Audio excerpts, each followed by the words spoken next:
Welcome back, everyone, to this podcast, Christ in the Old Testament. We read in the Bible that Jesus Christ prayed on many occasions.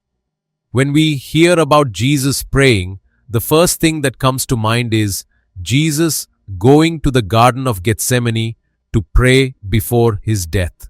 But besides that prayer, we read in the Bible that Jesus prayed in many places. Let's read two of those prayers first. Mark 1:35. Very early in the morning, while it was still dark, Jesus got up, left the house, and went off to a solitary place where he prayed.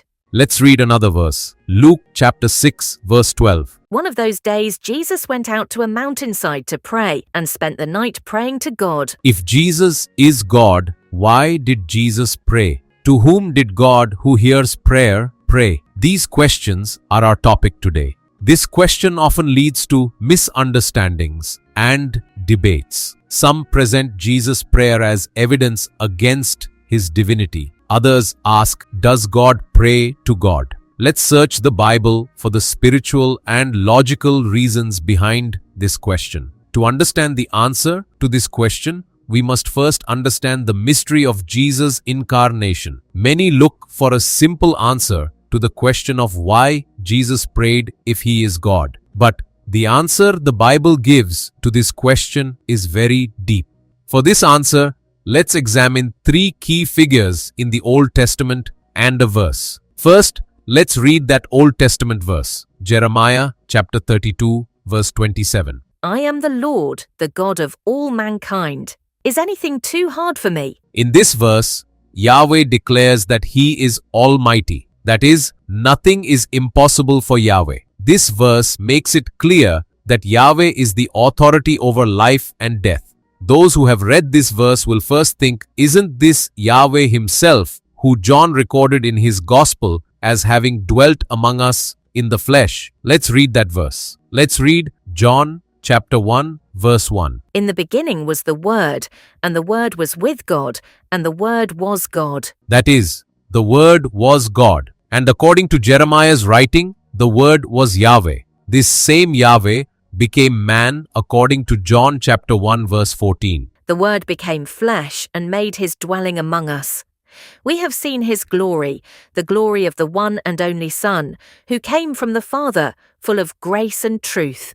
Thus, when the God of all flesh, whom we saw in Jeremiah, became flesh, we see Jesus. Therefore, to understand Jesus' prayer, we must understand who Jesus was before he came to earth. When Yahweh incarnated in the flesh on earth, he did not abandon his divinity. He only assumed human nature. Therefore, Jesus had both a divine nature and a human nature at the same time. Jesus' prayer does not deny his divinity, but rather reveals the depth of his incarnation and the greatness of his plan of salvation. Now, let's see how Jesus Christ's prayer is connected to Moses. In the book of Exodus, we read that when the people of Israel worshipped the golden calf, God's anger burned against them. But Moses stood before God on behalf of his people. Let's read Exodus chapter 32, verses 31 and 32. So Moses went back to the Lord and said, "Oh, what a great sin these people have committed. They have made themselves gods of gold. But now please forgive their sin, but if not, then blot me out of the book you have written." Note what Moses said. Moses is willing to offer himself for his people. Moses prays for them as a mediator. Moses pleads with God on behalf of his sinful people. But Moses had a limit. Moses could not bear the sins of his people upon himself. Moses was only a shadow of the mediator, Jesus. 1 Timothy 2:5. For there is one God and one mediator between God and mankind, the man Christ Jesus, who gave himself as a ransom for all people. In Jesus, we see the true mediator. Moses prayed on the mountain, but Jesus prayed in Gethsemane. Moses prayed to God that the sins of his people be forgiven. Jesus said on the cross, "Father, forgive them." Both Moses and Jesus pray for their own people and pray that their sins be forgiven. Jesus' prayer was the fulfillment of Moses' prayer. Let's hear Jesus' prayer in Gethsemane. Let's read Matthew chapter 26, verses 36 and 39. Then Jesus went with his disciples to a place called Gethsemane, and he said to them, "Sit here while I go over there and pray." Verse 39. Going a little farther, he fell with his face to the ground and prayed, "My Father, if it is possible, may this cup be taken from me, yet not as I will, but as you will." Here we see Jesus' human nature. Adam said, "My will be done." But Jesus, the last Adam, said, "Your will be done." Adam rejected God's will, but Jesus Christ, the last Adam, completely submitted to God's will. Some see this prayer of Jesus as his weakness. They argue that because Jesus prayed, Jesus is not God. But the Bible does not teach that. We see this same Jesus who prayed raising the dead. This same Jesus who prayed rebukes the wind and the waves and calms them. This same Jesus who prayed forgave sins and accepted worship. Jesus himself assumed the status of Yahweh, the I Am of the Old Testament. Now, let's see Jesus' prayer in relation to the Old Testament high priest. In the Old Testament, the high priest would enter the most holy place, the presence of God, once a year as a representative of the people. Let's read Leviticus chapter 16, verse 34. "This is to be a lasting ordinance for you. Atonement is to be made once a year for all the sins of the Israelites." The New Testament teaches that Jesus is our high priest. Let's read Hebrews chapter 7, verses 25 and 26. "Therefore he is able to save completely those who come to God through him, because he always lives to intercede for them. Such a high priest truly meets our need." Jesus stands in the Father's presence as the representative of humanity.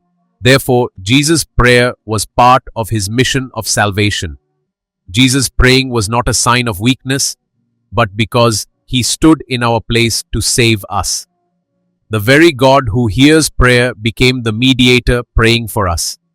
Jesus, who prayed in Gethsemane, still intercedes for his people today. Let's read 1 John chapter 2, verse 1. "But if anybody does sin, we have an advocate with the Father, Jesus Christ, the righteous one." Finally, let's view Jesus' prayer in relation to David. When we read the Psalms, we see a praying king. David's prayers were also prophecies about the Messiah. For example, let's read Psalm chapter 22, verse 1. My God, why have you forsaken me?" Jesus uttered these same words on the cross. Matthew chapter 27, verse 46. About 3 in the afternoon, Jesus cried out in a loud voice, "Eli, Eli, lema sabachthani," which means, my God, why have you forsaken me?" Jesus' prayers were the ultimate fulfillment of King David's prayers. Yahweh, who asked in Jeremiah chapter 32, verse 27, "Is anything too hard for me?"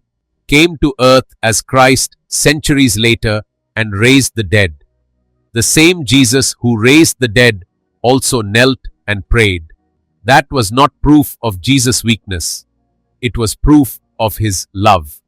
The one who prayed in Gethsemane is the one who died on Calvary. The one who died on Calvary is the one who rose again on the third day and stands at the right hand of the Father as our high priest, interceding for us. Jesus prayed to the Father, one of the three persons of the Trinity. Jesus' prayer was not an inferior speaking to a superior, but rather communication between the Father and the Son. When Jesus prayed, Moses' mediation is completed. The high priest's service is completed. David's psalms are fulfilled. Jesus prayed for humans, died for humans, and rose again for humans. He still intercedes for us in heaven today.